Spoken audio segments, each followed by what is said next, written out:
Our guest today, Joe Di Bacco, is Senior Director of Client Activation, Head of Client Affairs for Q4, an investor relations firm with a lot of public company clients. So Joe really has a good handle of what IR web pages look like these days.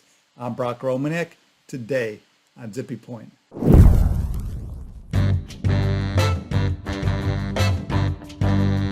So Joe, IR web pages, one of my favorite topics, and you're the master, so thanks for joining us.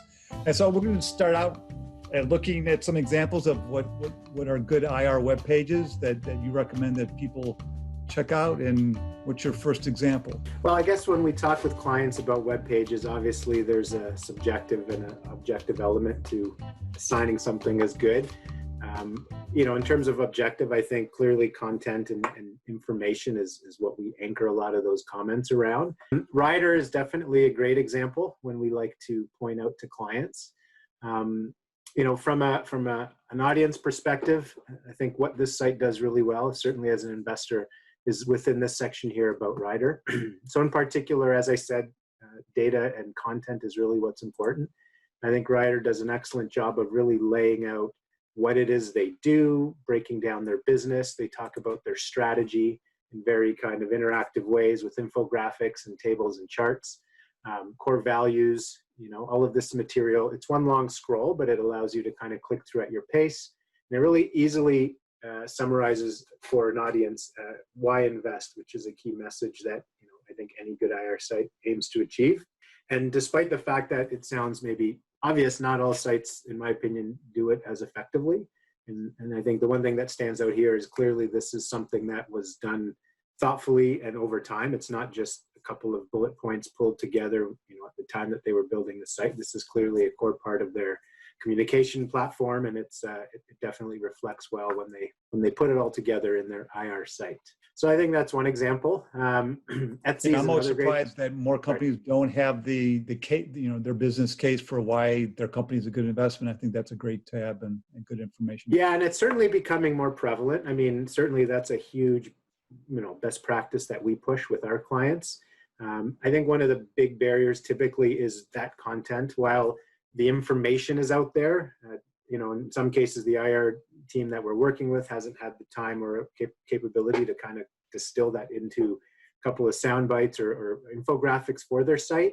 And so it's got bridge from kind of the dry information buried in a document to those quick sound bites that can show well on a site. But that's starting to become a good trend, and certainly one we're fully pushing with all of the sites we're involved with. I've got another site up. I think Etsy is another great example. One of the things I think they do very well, certainly, is incorporating their brand. Not that that's paramount to an investor, but it does create a great experience as people move through the site.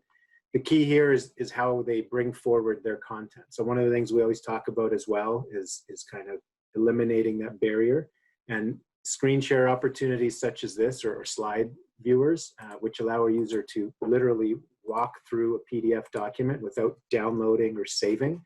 An excellent way to show a presentation, an investor presentation, and the fact that this is right on their homepage. Again, a very tidy summary of their investment thesis, key points that are very quick to understand and an investor can latch onto. And then just visually, right? They have videos that they include down here that give you a sense of their brand and what they represent. Additional, stories about their business and operation. So in one quick scroll, anyone looking for information certainly will start with the details and kind of the key facts around earnings, et cetera. But with very little effort, they get into a lot more of the story. And I think narrative, even though that's maybe traditionally held in the marketing realm, I think it's definitely key on an IR site as well. You always want to be building that narrative and keeping everyone apprised of what you're doing now and kind of what you see as the future. Yeah, and forcing people to scroll 10 or longer years ago was sort of disfavored, but now that mobile's become so important and that's the way a lot of people are navigating, scrolling is good. You got it. Yeah, and it's funny because obviously in our last few years, there's always that innate hesitation around the fold, that notion that anything below that, imaginary line on one view of your monitor, but you said it, because of scrolling becoming such a natural part of how we interact with media on our phones and tablets, it's actually a lot more fluid and free to scroll than it is to click and reload, click and reload. So people are becoming much more comfortable with that. Another great site is Salesforce, actually. Not surprisingly, maybe, but one of the things that they do well, very much like the other sites, is kind of how they structure their information. One of the things that I really like, which is a small thing, really, but extremely effective, is this button, which is persistent in their navigation.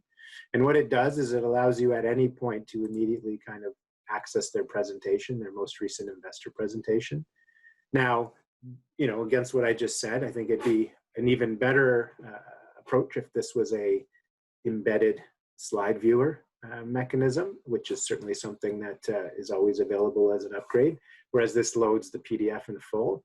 But the fact that you're always able to have that at a click, regardless of what you may have come to the site for, I think is very important.